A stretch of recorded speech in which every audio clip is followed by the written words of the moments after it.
M Q M کو ساری حکومتیں بیساکھی کے طور پر کیوں استعمال کرتی ہیں؟ ایسا نہیں ہے یہ اور سمجھ جب اپنا وقت پورا ہو جاتا ہے اس کے بعد پھر ہاں تو یہ خرابی ان کی ہے جو اکثریتی پارٹیز ہیں جن کے ساتھ معاہدہ کیا گیا ہے، احترام کا رشتہ ہوتا ہے معاہدے کا، اور بنی نوع انسان میں جب بھی معاہدے ہوئے، بدترین قوموں کے درمیان بھی معاہدے ہوئے ہیں تو اس کی پاسداری ہوتی تھی۔ ایون چنگیز خان بھی میں کیے گئے معاہدوں کی پاسداری کرتا تھا۔ آپ کے دور میں جب آپ اقتدار میں تھے تو آپ کے دور میں منشیات کے خلاف بہت بڑا آپریشن تھا۔ اس ٹائم پہ آپ کی عملے نے 6000 کلو چرس برآمد کری، وہ تو عام ہے۔ اب آپ یہ دیکھیں روب بھائی، آپ کے جانے کے بعد سے کیا کالجز، کیا یونیورسٹی، ہر بندہ بچہ 14 سال کا 15 سال کا آئس اور چرس کے نشے میں لگا۔ تو یہ کہاں جا رہے ہیں، کس سمت جا رہے ہیں؟ میرے سمجھ سے باہر ہے۔ ایکسائز اینڈ ٹیکسیشن کا منسٹر آپ نے مجھے یاد دلایا۔ جی 6000 کلو نہیں، یہ تو ایک ایپیسوڈ تھا۔ اچھا 6000 کلو گرام منشیات ایک کنٹینر کے ذریعے پکڑی گئی تھی۔ بینرز بھی لگے، پہلے لگے تھے، جی ہاں، اور وہ منشیات بہت سے بڑا پاک کرو۔ جی ہاں جی میں ایک برس تقریباً ایکسائز اینڈ ٹیکسیشن کا منسٹر تھا۔ ٹھیک 19.5 ٹن منشیات پورے سندھ سے پکڑی گئی تھی۔ اچھا 19.5 ٹن منشیات۔ یہ بھی آپ کہیں گئے ہوئے تھے سندھ میں، اندرون سندھ میں، یہ وہاں پر آپ نے جی سارا ماجرا اپنی آنکھوں سے دیکھا۔ خدمت خلق فاؤنڈیشن، وہ میں سمجھتا ہوں اس دور میں الطاف حسین صاحب کی خدمت کے لیے بنایا گیا تھا یہ ادارہ۔ ابھی اس وقت کہاں ہے وہ ادارہ؟ نہیں کہ ابھی ہے تو، لیکن اس طرح اتنا فنڈ ہی نہیں ہوتا جتنا چلا۔ فنڈ پہ تو میرا خیال ہے فاروق ستار صاحب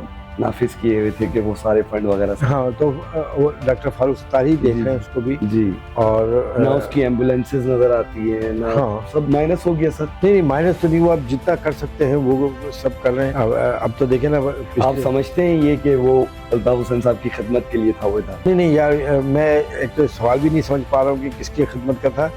یہ ایم کیو ایم کا ایک ادارہ تھا اور عوام کی خدمت کے لیے۔ ایم کیو ایم کے ساتھی تھے نا الطاف حسین صاحب؟ نہیں میں اس کو اس طرح نہیں، پوری M Q M ji middle class اور لوئر مڈل کلاس کی جماعت تھی، ٹھیک ہے نا، اور اس کے اندر سب کے اپنے اپنے ایکشن ہوتے ہیں، اور ظاہر بات ہے کہ کسی کا زیادہ تھا، بہت زیادہ تھا، کسی کا تھوڑا کم تھا۔ اب جیسے خدمت خلق فاؤنڈیشن ہے وہ آج بھی موجود ہے۔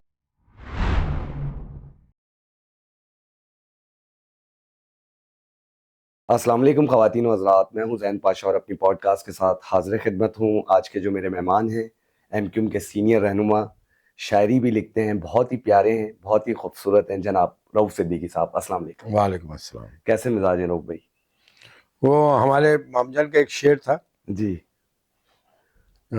ان کی غزل کا ایک شعر تھا کہ جب کسی نے ہم سے پوچھا کیوں رشید اچھے تو ہو، جب کسی نے ہم سے پوچھا کیوں رشید اچھے تو ہو، بزدلی تیرا بھلا ہو، ہم کو ہاں کہنا پڑا۔ واہ واہ، کیا بات، کیا بات۔ تو آپ خیریت پوچھیں گے تو میں یہی بتاؤں گا آج کے موجودہ حالات میں کہ بھئی جی سب خیریت ہی ہے۔ جی، اور ٹھیک ہے، آپ خیریت سے ہیں؟ اچھا، ایم کیو ایم کو دیکھا جاتا ہے رؤف بھائی، آپ کا کافی پرانا تعلق ہے ایم کیو ایم کے ساتھ، اور ابھی آپ ایم کیو ایم پاکستان کے ساتھ جڑے ہوئے ہیں، تو ایم کیو ایم کو ساری حکومتیں بیساکھی کے طور پر کیوں استعمال کرتی ہیں؟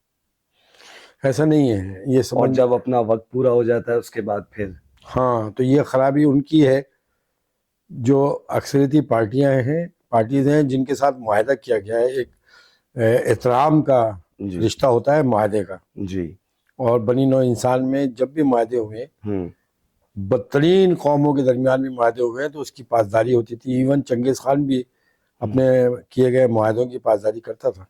ہاں بالکل ایسے۔ تو اب اگر ایم کیو ایم کے ساتھ جس نے معاہدہ کیا تو اس اکثریتی جماعت کا کردار مشکوک ہونا چاہیے بنسبت اس بات کے کہ جو ایک چھوٹی جماعت ہے جس نے معاہدہ کیا ہے، جی، شرافت کے تمام دائروں میں اور سیاسیات کے تمام کلیے کے مطابق اگر معاہدہ کیا ہے، تو اس سے یہ کیوں پوچھا جا رہا ہے کہ آپ کو بیساکھی کی طرح استعمال کیا گیا یا آپ نے بلیک میل کیا؟ بات یہ ہے کہ جس نے معاہدہ کیا اور معاہدے کی خلاف ورزی کی، مولود اسلام تو اس کو ہونا چاہیے، جی، تنقید کے سارے نشتر ادھر جانے چاہیے بجائے اس کے کہ وہ ایم کیو ایم پہ آئے۔ ایم کیو ایم پہ، مگر لوگ تو یہی کہتے ہیں نا کہ ایم کیو ایم ہمیشہ استعمال ہو جاتی ہے، ہمیشہ استعمال ہو جاتی ہے۔ اس بار تو مینڈیٹ بھی کافی ملا، سیٹیں بھی کافی آئیں، تو پی ایم ایل این کے ساتھ دیکھا گیا کہ پہلے کچھ چل رہے تھے، آپ اسلام آباد جا رہے ہیں، آپ کی پوری ٹیم اسلام آباد جا رہی ہے، پھر واپس آ رہی ہے، پھر اس کے بعد کوئی حل نظر نہیں آیا۔ دیکھیے حل تو اس وقت تک نہیں آئے گا جب تک کہ انٹائر گورنمنٹ ہمارے پاس نہیں ہو۔ MQM